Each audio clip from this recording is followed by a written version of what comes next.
Hello and welcome to ThePrint. I'm TCA Sharad Raghavan and I'm going to be speaking to you about how lottery company Future Gaming and Hotel Services paid for the whopping over 1300 crore worth of electoral bonds that it bought. Ever since the news came out that Future Gaming was the largest political donor through electoral bonds, questions have been asked about how this company, which has profits of less than 500 crores over 6 years, could have bought more than 1300 crore worth of electoral bonds. To look into this, we dive deep into not only Future Gaming's financials, but also the workings of the lottery industry, which is key to understanding how this company could make such large donations. What we found was that Future Gaming first bought electoral bonds from the revenue it earned from the sale of lottery tickets and only then registered the remaining meager amount as profits. So the question of using profits to buy bonds doesn't really apply here. But this finding is of particular significance since the Enforcement Directorate has launched an investigation into the company and has seized its assets, alleging that the company and its management had illegally inflated its revenue. The ED said it had done this by manipulating unsold lottery tickets and claiming prizes on them, amongst other things.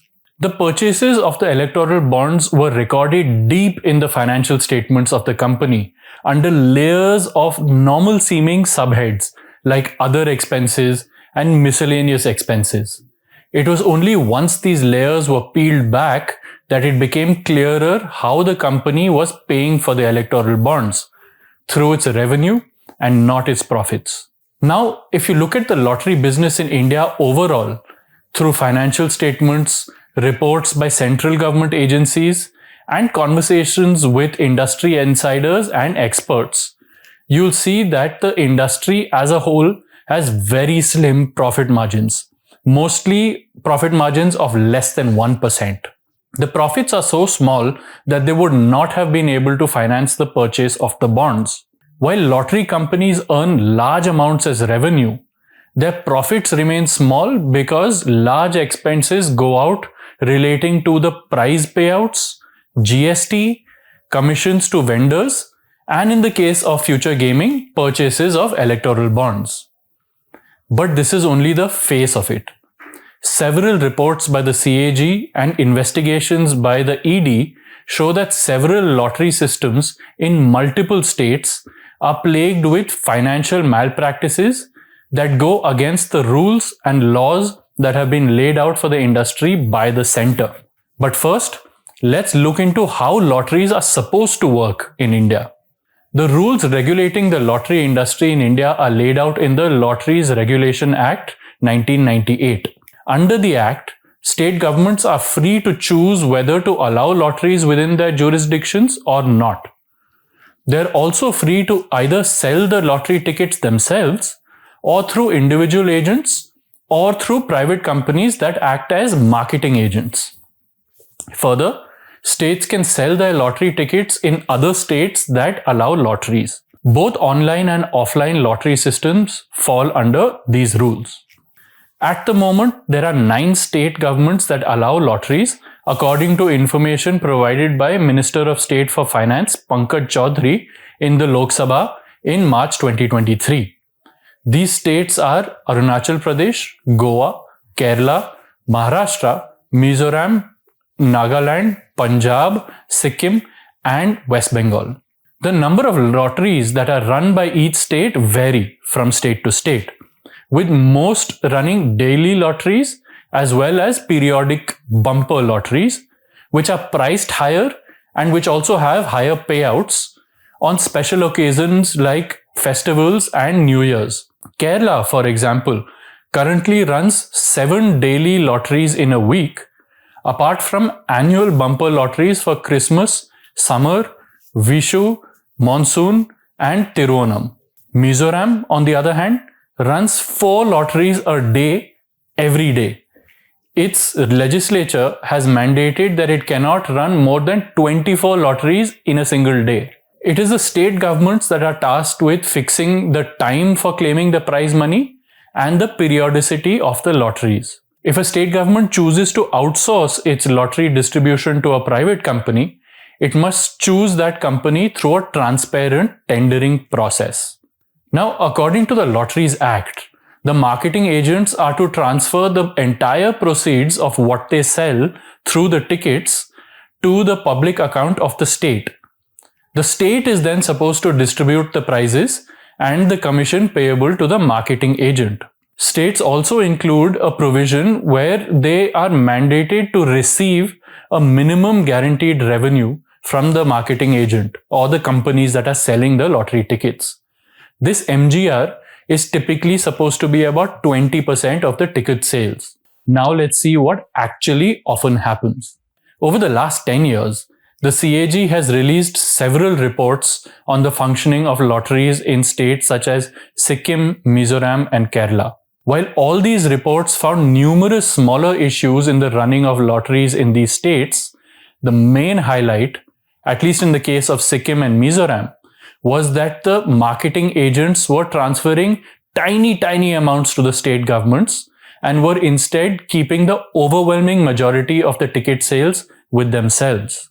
A lottery and gambling industry insider told ThePrint on the condition of anonymity that under the agreement with state governments, the whole ticket sale value has to be transferred to the state government and the distributor would get a commission. But what's happening, he said, in many states and not just Mizoram and Sikkim, is that they're not even transferring this sale amount to the state in the first place. Many times, they transfer less than the minimum guaranteed amount. The CAG also found this to be true. In its 2017 report on Sikkim's state lotteries, it found that while the marketing agents sold more than 44,000 crore worth of tickets between 2010 and 2016, these distributors transferred just 1.4% of this amount to the states. They were supposed to transfer 20% as per the agreement. It is important to see what the CAG exactly said about this. I quote, "Thus, the marketing agents were getting the major share of revenue from the state's lotteries, while the state received a meager share of revenues. Even the sale proceeds were based on figures submitted by the marketing agents whose authenticity was not verified by the department of the state government.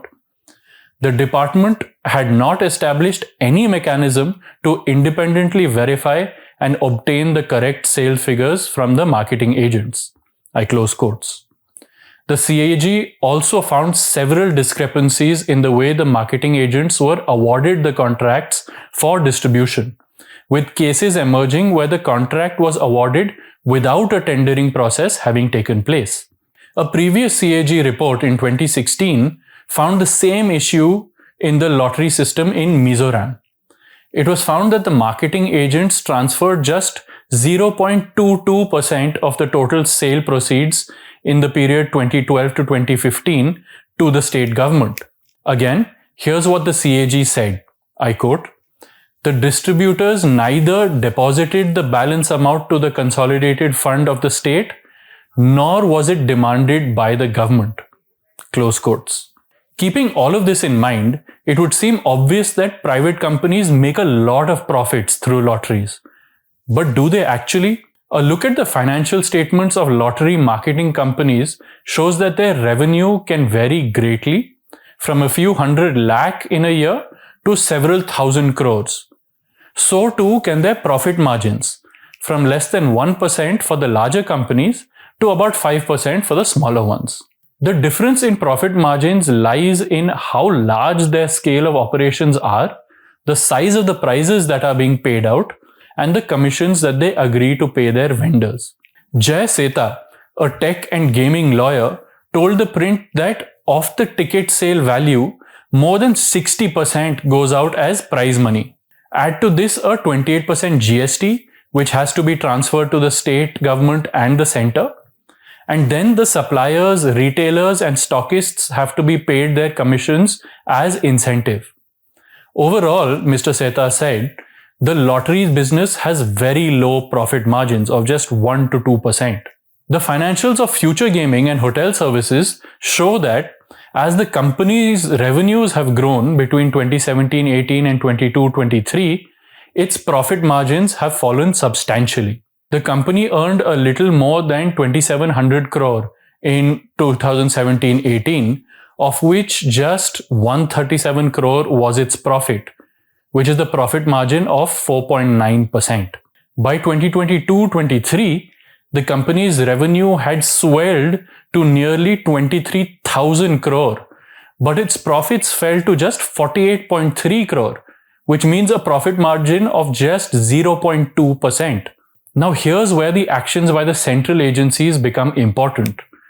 Future Gaming was booked by the CBI in 2011, based on which the ED registered a case of money laundering and found that the company's owner, Santiago Martin, and his companies made unlawful gains amounting to 910 crores by causing losses to the Sikkim government. The ED said that Future Gaming had been inflating the price of the prize-winning lottery tickets between 2009 and 2010. The ED has so far attached more than 500 crore worth of assets of the company. Additionally, during the same time, the ED also filed a prosecution complaint against the company and said that it had dishonored the agreement it had signed with states for selling lottery tickets across India, and said that it was not transferring the entire sales proceeds to the state governments. So that's the CAG saying the same thing and the ED saying the same thing.